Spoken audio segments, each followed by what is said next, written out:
Only ಒಂದೇ ಒಂದು ದೇವರು ಅಂತ ಹೇಳಿದ್ರೆ ಅದು ಬಾಬಾ ಸಾಹೇಬ್ ಅಂಬೇಡ್ಕರ್ ಮಾತ್ರ ಇವತ್ತಷ್ಟೇ. ಯಾರು ಇವತ್ತೇನೂ ಇಲ್ಲ. ನಾವೆಲ್ಲ ಇವತ್ತು ಪ್ರಯೋಜನಗಳಲ್ಲ. ಇವತ್ತು ಮುಖ್ಯವಾಗಿ ಇವತ್ತು 135ನೇ ಬಾಬಾ ಸಾಹೇಬ್ ಅಂಬೇಡ್ಕರ್ ಅವರ ಜಯಂತಿ ಉತ್ಸವದ ಎಲ್ಲರಿಗೂ ಶುಭಾಶಯಗಳು. ಅದೇ ನಮ್ಮ ಕರ್ನಾಟಕದ ಸರ್ಕಾರದ ವತಿಯಿಂದ ಜಿಲ್ಲಾ ಪಂಚಾಯತ್ ಅಂಡ್ ಜಿಲ್ಲಾಡಳಿತದಿಂದ ಇವತ್ತು ಡಾಕ್ಟರ್ ಬಿ ಆರ್ ಅಂಬೇಡ್ಕರ್ ಸಾಹೇಬ್ರವರ ಜಯಂತಿಯನ್ನು ನಮ್ಮ ಕೋಲಾರ ಜಿಲ್ಲೆ ಹೆಡ್ ಕ್ವಾರ್ಟರಲ್ಲಿ ಆಚರಣೆ ಮಾಡಿದ್ದೀವಿ. ಆಚರಣೆಗೆ ಬೆಳಗ್ಗೆಯಿಂದ ನಾವು ಈ ಜನವನ್ನು ಎಲ್ಲವನ್ನು ನೋಡ್ತಾ ಇದ್ದೀವಿ.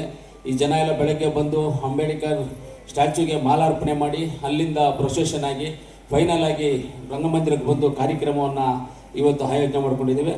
ಈ ಕಾರ್ಯಕ್ರಮದಲ್ಲಿ ಭಾಗವಹಿಸಿರ್ತಕ್ಕಂಥ, ಯಾಕಂದರೆ ಅಂಬೇಡ್ಕರ್ ಜಯಂತಿ ಅಂತ ಹೇಳಿದ್ರೆ ಇದು ನಮ್ಮ ಒಬ್ಬರಿಗೆ ಸಂಬಂಧಪಟ್ಟಿದ್ದಲ್ಲ, ಕೋಲಾರ ತಾಲೂಕಿಗೆ ಸಂಬಂಧಪಟ್ಟಿದ್ದಲ್ಲ, ಇದು ಇಡೀ ಭಾರತ ದೇಶಕ್ಕೆ ಸಂಬಂಧಪಟ್ಟಿದ್ದು. ಇವತ್ತು ಪ್ರತಿಯೊಂದು ಭಾರತ ದೇಶದಲ್ಲಿ ಪ್ರತಿಯೊಂದು ಹಳ್ಳಿನಲ್ಲೂ ಇವತ್ತೇನಾದರೂ ಜಯಂತಿ ನಡೀತಾ ಇದೆ ಅಂದರೆ ಅದು ಬಾಬಾ ಸಾಹೇಬರು ಅಂಬೇಡ್ಕರ್ ಅವರು ಕೊಟ್ಟಿರುವಂಥ ನಮ್ಮ ಆಶೀರ್ವಾದ.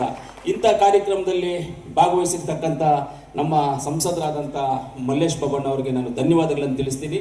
ಅದೇ ರೀತಿಯಲ್ಲಿ ನಮ್ಮ MLC ಅನಿಲ್ ಅಣ್ಣವರು ಎಲ್ಲ ವಿಚಾರದಲ್ಲಿ ಮುಂದೆ ಇದ್ದು ಇವತ್ತೇನು ಅಂಬೇಡ್ಕರ್ ಸ್ಟ್ಯಾಚ್ಯೂ DC ಆಫೀಸಲ್ಲಿ ಮಾಡಬೇಕು, ಇವತ್ತು ಅಂಬೇಡ್ಕರ್ ಭವನ ಕಟ್ಟಬೇಕು, ಎಲ್ಲರಿಗೂ ನಾವು ಎಲ್ಲ ಜಾತಿ ಜನಾಂಗದವ್ರಿಗೆ ಜಾಗ ಕೊಡಬೇಕು, ಭವನಗಳನ್ನು ಕಟ್ಕೊಡ್ಬೇಕು, ಮುಂದಿನ ದಿನಗಳಲ್ಲಿ ಜಾಗ ಸಿಗೋದಿಲ್ಲ ಅಂತ ಒಂದು ಮುಂದಿನ ಆಲೋಚನೆ ಇಟ್ಕೊಂಡು ಮಾಡ್ತಾರೆ ನಮ್ಮ ಅನಿಲ್ ಅಣ್ಣನವ್ರಿಗೆ ನಾನು ಧನ್ಯವಾದಗಳನ್ನು ತಿಳಿಸ್ತೀನಿ. ಅದೇ ರೀತಿ ನಮ್ಮ ಹಿರಿಯರು ನಮ್ಮ ಯಾವಾಗಲೂ ಏನೇ ಆದ್ರೂ ಕಷ್ಟ ಸುಖ ಎಲ್ಲದಕ್ಕೂ ಪ್ರತಿಯೊಂದು ವಿಚಾರಕ್ಕೂ ನಮಗೆಲ್ಲ ಮಾರ್ಗದರ್ಶನ ಕೊಡ್ತಂಥ ನಮ್ಮ ಗೋವಿಂದರಾಜಣ್ಣ ಅವರು ಇದ್ದಾರೆ, ಅವ್ರಿಗೂ ನಾನು ಧನ್ಯವಾದಗಳನ್ನು ತಿಳಿಸ್ತೀನಿ. ಅದೇ ರೀತಿ ನಮ್ಮ ಜಿಲ್ಲಾಧಿಕಾರಿಗಳು, ಒಳ್ಳೆ ಜಿಲ್ಲಾಧಿಕಾರಿಗಳು, ಇಷ್ಟೊತ್ತು ನಾನು ಮಾತಾಡ್ತಾ ಇದ್ದೀನಿ, ಪೂಜೆ ಅವ್ರು ಸ್ಪೀಚ್ ಮಾಡೋ ಪೂಜೆ ಮಾತಾಡ್ತಾ ಇದ್ವಿ ನಾವೆಲ್ಲ ಏನೇನು ಹಿಂಗೆ ಅಂತ. ಒಳ್ಳೆ ಜಿಲ್ಲಾಧಿಕಾರಿಗಳು ಸಿಕ್ಕಿದ್ದಾರೆ. ಈ ಸಂದರ್ಭದಲ್ಲಿ ನಾವು ಕೆಲಸಗಳಿದೆ, ಬೇರೆ ಯಾವ ಸಂದರ್ಭದಲ್ಲಿ ನಾವು ಮಾಡ್ಕೋಬೇಕಾಗ್ತದೆ. ಆದ್ದರಿಂದ ಜಿಲ್ಲಾಧಿಕಾರಿಗಳಿಗೂ ನಾನು ಧನ್ಯವಾದಗಳು. ನಮ್ಮ SP ಮೇಡಮ್ ಇದ್ದಾರೆ, ಅವ್ರಿಗೂ ನಾನು ಧನ್ಯವಾದಗಳನ್ನು ತಿಳಿಸ್ತೀನಿ. ADC ಅವರು, AC ಅವರು, ಅದೇ ರೀತಿ ನಮ್ಮ ಹಿರಿಯರಾದಂಥ ಚಂದ್ರಶೇಖರನ್ ಅವರಿದ್ದಾರೆ, ನಮ್ಮ DPS ಮುನ್ರಾಜಣ್ಣವರು ಇದ್ದಾರೆ, ನಮ್ಮ ನಗರಸಭೆ ಅಧ್ಯಕ್ಷರು ಮಾಜಿ ಅಧ್ಯಕ್ಷ ಲಕ್ಷ್ಮೀದೇವಪ್ಪನವರಿದ್ದಾರೆ, ರಾಮಪ್ರಸಾದ್ ಅಣ್ಣವರಿದ್ದಾರೆ. ಹಾಗೆ ಎಲ್ಲ ನಮ್ಮ ಹಿಂದುಗಡೆ ನಮ್ಮ ಪಂಡಿತ್ ಮುನೇಂಟಪ್ಪ ಇಟ್ಕೊಂಡು ಹೋರಾಟಗಾರರು, ಎಲ್ಲ ಹೋರಾಟಗಾರರು ಇದ್ದಾರೆ. ಎಲ್ಲರೂ ಲೈನಾಗಿ ಎಲ್ಲ ಹೋರಾಟ ನಮ್ಮ ಮುನೇಂಟಲ್ಲಿ ಹೇಳ್ಕೊಂಡು ಲಾಸ್ಟ್ವರೆಗೂ ಎಲ್ಲ ಹೋರಾಟಗಾರರು ಇದೆ, ಎಲ್ಲ ಸಂಘ ಸಂಸ್ಥೆಗಳಿದ್ದೀರಾ, ಪತ್ರಕರ್ತರಿದ್ದೀರಾ, ಮಾಧ್ಯಮ ಮಿತ್ರರು, ಎಲ್ಲರಿಗೂ ಧನ್ಯವಾದ. ಎಲ್ಲರೂ ಎಲ್ಲವನ್ನು ಮಾತಾಡಿದ್ದಾರೆ. ನಾನೇನು ಜಾಸ್ತಿ ಮಾತಾಡಕ್ಕೆ ಹೋಗಿದ್ದೀರ, ಶಾರ್ಟ್ ಆಗಿ ಮುಗಿಸ್ಬಿಡ್ತೀನಿ. ಇವತ್ತು ಭಾರತ ದೇಶದಲ್ಲಿ ನಾನು ಬೆಳಗ್ಗೆ ನಿನ್ನೆನೂ ಮಾತಾಡುವಾಗ ಹೇಳಿದೆ, ಇವತ್ತು ಭಾರತ ದೇಶದಲ್ಲಿ ನಾವೇನಾದರೂ ಫ್ರೀಯಾಗಿ ಓಡಾಡ್ತಾ ಇದ್ದೀವಿ, ಫ್ರೀಯಾಗಿದ್ದೀವಿ, ಒಳ್ಳೆಯರಾಗಿದ್ದೀವಿ, ಕಾರಲ್ಲಿ ಓಡಾಡ್ತಾ ಇದ್ದೀವಿ, ಗಾಡಿಯಲ್ಲಿ ಓಡಾಡ್ತಾ ಇದ್ದೀವಿ, ಒಳ್ಳೆ ಬಟ್ಟೆಗಳು ಹಾಕಿದ್ದೀವಿ, ಚೆನ್ನಾಗಿದ್ದೀವಿ, ನಾವೆಲ್ಲ ಒಳ್ಳೆ ವಿದ್ಯಾಭ್ಯಾಸ ತೊಗೊಳ್ತಾ ಇದ್ದೀವಿ, ಒಳ್ಳೆ ಗಾಳಿ ತೊಗೊಳ್ತಾ ಇದ್ದೀವಿ, ಒಳ್ಳೆ ನೀರು ತೊಗೊಳ್ತಾ ಇದ್ದೀವಿ, ಒಳ್ಳೆ ಬೆಳಕು ತೊಗೊಳ್ತಾ ಇದ್ದೀವಿ, ಒಳ್ಳೆ ಕತ್ತಲನ್ನು ತೊಗೊಳ್ತಾ ಇದ್ದೀವಿ ಅಂದರೆ ಅದೆಲ್ಲದಕ್ಕೂ ಕಾರಣ ಒಂದೇ ಒಂದು ಮನುಷ್ಯನ ರೂಪದಲ್ಲಿ ಇರ್ತಕ್ಕಂಥ ದೇವರು ಬಾಬಾ ಸಾಹೇಬ್ ಅಂಬೇಡ್ಕರ್ ಒಬ್ಬರು ಮಾತ್ರ. ಇವತ್ತು ಒಂದು ಟೀಚರ್ಗೆ ಒಂದು ಹುಡುಗನ ತಗೊಂಡೋಗಿ ಶಾಲೆಗೆ ಸೇರಿಸಿದಾಗ ಆ ಟೀಚರ್ ಆ ಹುಡುಗನನ್ನು ನೋಡಿ ಆ ಹುಡುಗನ ಹೃದಯವನ್ನು ಕೆತ್ತನೆ ಮಾಡಿ ಆತನ ವಿದ್ಯಾವಂತನಾಗಿ ಮಾಡಿ ಆಚೆ ಕಳಿಸ್ತಾರೆ. ನಮ್ಮ ಶಿವಾರಪಟ್ಟಣಕ್ಕೆ ಒಂದು ಕಲ್ಲು ತಗೊಂಡೋಗಿ ಕೊಟ್ಟರೆ ಯಾವ ರೀತಿಯಲ್ಲಿ ಬೇಕೋ ನಿಮಗೆ ವಿಗ್ರಹವನ್ನು ಕೆತ್ತನೆ ಮಾಡಬೇಕೋ ಆ ಕಲ್ಲನ್ನು ಕೊಟ್ಟರೆ ವಿಗ್ರಹವನ್ನು ಕೆತ್ತಿಕೊಡ್ತಾರೆ. ಆದರೆ ಬಾಬಾ ಸಾಹೇಬ್ ಅಂಬೇಡ್ಕರ್ ಅವರಿಗೆ ಏನು ಕೊಡದೆ ಈ ದೇಶಕ್ಕೆ ಸಂವಿಧಾನವನ್ನು ಕೆತ್ತನೆ ಮಾಡಿ ಕೊಟ್ಟಿರುವಂಥದ್ದು ತುಂಬ ಉತ್ತಮವಾದ್ದು. ಏನೂ ಇಲ್ಲ, ಏನಿತ್ತು ಸ್ವಾತಂತ್ರ್ಯ ಬಂದಾಗ ನಮಗೇನಿತ್ತು? ಏನೂ ಇಲ್ಲ, ಯಾರು ಐಡಿಯಾ ಇಲ್ಲ, ಏನೂ ಇಲ್ಲ. ಏನು ಡಾಕ್ಯುಮೆಂಟ್ಸ್ ಕೊಟ್ಟರು, ನೀವು ಇದನ್ನು ಬರೀರಿ, ಇದನ್ನು ಮಾಡಿರಿ ಅಂತ? ಏನೂ ಇಲ್ಲ.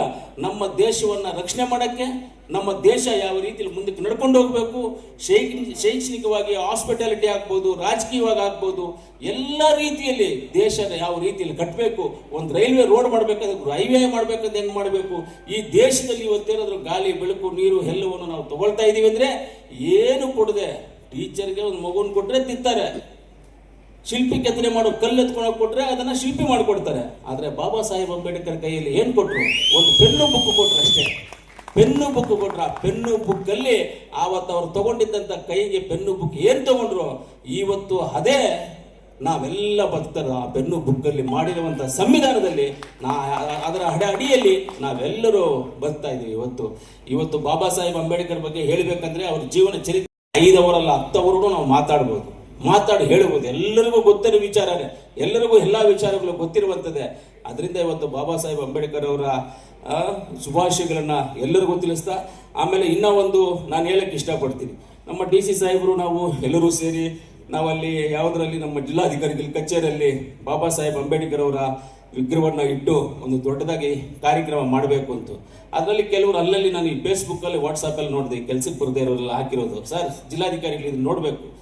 ಈ ಫೇಸ್ಬುಕ್ ವಾಟ್ಸಪ್ಪಲ್ಲಿ ಹಾಕಿದ್ರು, SC/ST ಜನಾಂಗಕ್ಕೆ ರಿಸರ್ವೇಷನ್ ಇಟ್ಟಿರುವಂಥ ಫಂಡನ್ನು ಖರ್ಚು ಮಾಡದೆ ನಾವು ವಿಗ್ರಹವನ್ನು ಮಾಡೋಕ್ಕೆ ಹೋಗ್ತಾ ಇದ್ದೀವಂತೆ. ಯಾವುದನ್ನ ಇದೆಯಾ ಸರ್ ಅದರ ರಿಸರ್ವೇಷನ್ ಫಂಡ್ಸ್? ಅದರಲ್ಲಿ SC/ST ಜನಾಂಗಕ್ಕೆ ಅಂತ ಇಟ್ಟು ಅದನ್ನು ಖರ್ಚು ಮಾಡಿದ್ರೆ ಇದಕ್ಕೇನು ಉಪಯೋಗ ಮಾಡ್ತಾ ಇದ್ದೀವ? KLED ಫಂಡಲ್ಲಿ 25 ಲಕ್ಷವನ್ನು ಕೊಟ್ಟಿದ್ದೀನಿ. ಅದೇ ರೀತಿಯಲ್ಲಿ ಅನಿಲ್ ಅಣ್ಣ ಅವರು 25 ಲಕ್ಷವನ್ನು ಅವ್ರ ಫಂಡಲ್ಲಿ ಕೊಟ್ಟಿದ್ದಾರೆ. ನಮ್ಮ ನಮ್ಮ ನಗರಸಭೆಯಿಂದ 30 ಲಕ್ಷವನ್ನು ಕೊಟ್ಟಿದ್ದೀವಿ. ನಗರಸಭೆಯಿಂದ 30 ಲಕ್ಷ, ಎಲ್ಲ ಗ್ರಾಮ ಪಂಚಾಯಿತಿಗಳಿಂದ 12 ಲಕ್ಷ ಎಷ್ಟು ತೊಗೊಂಡಿದ್ದಲ್ಲ ಸರ್? 25 ಲಕ್ಷ ಎಲ್ಲ ಗ್ರಾಮ ಪಂಚಾಯಿತಿಗಳಿಂದ. ಗ್ರಾಮ ಪಂಚಾಯಿತಿ ಒಂದೊಂದು ಪಂಚಾಯಿತಿನ 50,000 ತೊಗೊಂಡಿದ್ದೀವಿ. ಒಂದೊಂದು ಪಂಚಾಯಿತಿನಲ್ಲಿ ಚೆನ್ನಾಗಿರೋ ಪಂಚಾಯಿತಿ 1 ಲಕ್ಷವನ್ನು ತೊಗೊಂಡಿದ್ದೀವಿ. ನಮ್ಮ ಯೋಜನೆ ಪ್ರಾಧಿಕಾರ ವೇಮಗಲ್ ಪಟ್ಟಣ ಪಂಚಾಯಿತಿಯಿಂದ 10 ಲಕ್ಷ ತೊಗೊಂಡಿದ್ದೀವಿ, ವೇಮಗಲ್ ಪಟ್ಟಣ ಪಂಚಾಯಿತಿ. ಆಮೇಲೆ ನಮ್ಮ ಇಲ್ಲಿ ಕೂಡ ಕೋಲಾರ ಡೆವಲಪ್ಮೆಂಟ್ ಅಥಾರಿಟಿ ಅದರಿಂದ ಒಂದು 10 ಲಕ್ಷ ತೊಗೊಂಡಿದ್ದೀವಿ. ಆಮೇಲೆ ಡೈರಿಯವರು ಕೊಡ್ತೀನಿ ಅಂತಿದ್ರು, ಕೊಟ್ಟಿದ್ದಾರೆ ಇಲ್ವೋ ಗೊತ್ತಿಲ್ಲ ನಮಗೆ. ಡೈರಿಯವರು ಕೊಟ್ಟಿದ್ದಾರೆ ಇಲ್ವೋ ಗೊತ್ತಿಲ್ಲ. ಡೈರಿ ಈ ರೀತಿಯಲ್ಲಿ ಪಟ್ಟಣ ಪಂಚಾಯಿತಿ, ಗ್ರಾಮ panchayat, MLA fund, MLC fund ಇವೆಲ್ಲವನ್ನು ಹಾಕ್ಕೊಂಡು ನಾವು ಬಾಬಾ ಸಾಹೇಬ್ ಅಂಬೇಡ್ಕರ್ ಅವರ ವಿಗ್ರಹವನ್ನು ಮಾಡೋದಕ್ಕೆ ಹೋಗಿರುವಂಥದ್ದು. ಯಾವುದೇ ರಿಸರ್ವೇಷನ್ ಫಂಡ್ಸು ಯಾವುದಿಲ್ಲ. ಗೊತ್ತಿಲ್ಲದೆ ಕೆಲವರೆಲ್ಲ ಮಾತಾಡ್ಕೊಂಡು ಹೋಗ್ತಾರೆ, ಗೊತ್ತಿಲ್ಲದೆ ಕೆಲವರೆಲ್ಲ ಮಾತಾಡ್ಕೊಂಡು ಹೋಗ್ತಾರೆ. ಮರದಲ್ಲಿ ಮಾವಿನಕಾಯಿ ಇದ್ರೇನೆ ಕಲ್ಲು ಹಾಕೋದಿಲ್ಲ ಅಂದ್ರೆ ಯಾರು ಸುಮ್ಮನೆ ಎಲ್ಲ ಕಲ್ಲು ಹಾಕಕ್ಕೆ ಹೋಗೋದಿಲ್ಲ, ಯಾರು ಸುಮ್ಮನೆ ಎಲ್ಲ ಕಲ್ಲು ಹಾಕಕ್ಕೆ ಹೋಗೋದಿಲ್ಲ. ಆ ರೀತಿಯಲ್ಲಿ ಅನೇಕ ಜನ ಅನೇಕನ ಮಾಡಿದ್ರೆ ಬೆದರೋರು ಯಾರೂ ಇಲ್ಲ, ಎದುರೋರು ಯಾರೂ ಇಲ್ಲ, ಅದನ್ನು ಕೇರ್ ಮಾಡೋರು ಯಾರೂ ಇರೋದಿಲ್ಲ, ಅದನ್ನು ಕೇರ್ ಮಾಡೋರು ಯಾರೂ ಇರೋದಿಲ್ಲ. ಅದರಿಂದ ನಮ್ಮ ಗುರಿ ಒಂದೇ ಒಂದು, ಅಭಿವೃದ್ಧಿ ಕಡೆ ಗುರಿ, ಅಭಿವೃದ್ಧಿ ಕಡೆ ಇರ್ತೀವಿ ಅಂತ ಹೇಳ್ತಾ ನಮಗೆ ಅದೇ ರೀತಿಯಲ್ಲಿ ಇವತ್ತು ನಮ್ಮ ಬೈರ್ತಿ ಸುರೇಶ್ ಅಣ್ಣ ಅವರು ಬೆಳಗ್ಗೆ ನನಗೆ ಫೋನ್ ಮಾಡಿ ಹೇಳಿದ್ರು, ಅಂಬೇಡ್ಕರ್ ಜಯಂತಿ ನಾನು ಇರಬೇಕಾಗಿತ್ತು. ಆದರೆ ನನ್ನ ಹತ್ರ ಏನಂದ್ರೆ, ಈ ಭಾರತ ದೇಶದಲ್ಲಿ ಕಾಂಗ್ರೆಸ್ ಪಕ್ಷದಲ್ಲಿ ಬಾಬಾ ಸಾಹೇಬ್ ಅಂಬೇಡ್ಕರ್ ಅವರು ಕಾನೂನು ಮಂತ್ರಿಗಳಾಗಿದ್ದರು. ಆ ಪಕ್ಷದ ಜವಾಬ್ದಾರಿ ನನಗೆ ಇವತ್ತು ಹೈಕಮಾಂಡು ನನಗೆ ತಮಿಳುನಾಡಲ್ಲಿ ಇನ್ಚಾರ್ಜ್ ಕೊಟ್ಟಿರೋದನ್ನ ಅಲ್ಲಿ ಹೋಗಿದ್ದೀನಿ. ನನಗೆ ಖುಷಿಯಾಗಿದೆ ಇದೂ ನನಗೆ. ಆದರೆ ನನ್ನ ಪರವಾಗಿ ನೀನು ಎಲ್ಲರಿಗೂ ಶುಭಾಶಯವನ್ನು ತಿಳಿಸುವಂಥ ಒಂದು ಮೆಸೇಜು ಮಾಡಿದ್ರು, ನನಗೆ ಹೇಳಿದ್ರು. ಆಮೇಲೆ ಈಗ ಮಾತಾಡಿದ್ರು ಫೋನಲ್ಲಿ ಅವರು, ಎಲ್ಲ ನಿಮ್ಮ ಜೊತೆ ಎಲ್ಲ ಮಾತಾಡಿದ್ರು. ಖುಷಿಯಾಗಿದೆ ನನಗೆ. ಸುರೇಶ್ ಅಣ್ಣ ಅವರು ನಮಗೆ ಅತಿ ಹೆಚ್ಚು ಅಭಿವೃದ್ಧಿಗೋಸ್ಕರ ನಮ್ಮ ಜೊತೆಯಲ್ಲಿ ಬೆನ್ನು ತಟ್ಟಿ ನಿಂತಿದ್ದಾರೆ. ಖಂಡಿತವಾಗ್ಲೂ ನಾವು ಅಭಿವೃದ್ಧಿ ಕಡೆ ಯಾವುದೇ ರೀತಿ ಹಿಂದೆ ಹೋಗೋದಂತಲ್ಲ, ಖಂಡಿತವಾಗ್ಲೂ ಅಭಿವೃದ್ಧಿ ಮಾಡ್ತೀವಿ. ಯಾರು 100 ಜನ 100 ಹೇಳ್ಕೊಂಡ್ರು ನಾವು ಕೇಳ್ಕೊಳ್ಳೋರೇ ಅಲ್ಲ. ನಮ್ಮ ಕಡೆ ನಮ್ಮನೆ ನಡೆ ಏನಾದರೂ ಇದ್ರೆ ಅಭಿವೃದ್ಧಿ ಕಡೆ ಅಂತ ಹೇಳ್ತಾ, ಇಷ್ಟೊಂದು ಕಾರ್ಯಕ್ರಮ ಅದ್ದೂರಿಯಾಗಿ ಮಾಡಿರ್ತಕ್ಕಂಥ ನಮ್ಮ JD ಶ್ರೀನಿವಾಸ್ ಅವರಿಗೆ, ಎಲ್ಲ ದಲಿತ ಪರ ಸಂಘಟನೆಗಳು, ದಲಿತ ಪರ ಹೋರಾಟಗಾರರು, ನಮ್ಮ ನಗರಸಭೆ ಸದಸ್ಯರು, ಎಲ್ಲ ನಮ್ಮ ನಾಮನಿ ನಗರಸಭೆ ಸದಸ್ಯರು, ಎಲ್ಲರೂ ಇಲ್ಲಿರ್ತಕ್ಕಂಥ ಮುಖ್ಯ ಎಲ್ಲರೂ ನಾವು ಇವತ್ತು ಅಂಬೇಡ್ಕರ್ ಅವ್ರ ಜಯಂತಿ ಆಚರಣೆ ಮಾಡಿ ನಿಮ್ಮೆಲ್ಲರಿಗೂ ನಾನು ಧನ್ಯವಾದಗಳನ್ನು ತಿಳಿಸಿ, ಅವರ ಆಶೀರ್ವಾದ, ಅವರು ಪ್ರೀತಿ, ವಿಶ್ವಾಸ ಯಾವ ರೀತಿ ಎಲ್ಲರ ಮೇಲೆ ಮೊದಲು ಇತ್ತು, ಈಗಲೂ ನಮ್ಮ ಮೇಲೆ ಇರುತ್ತೆ.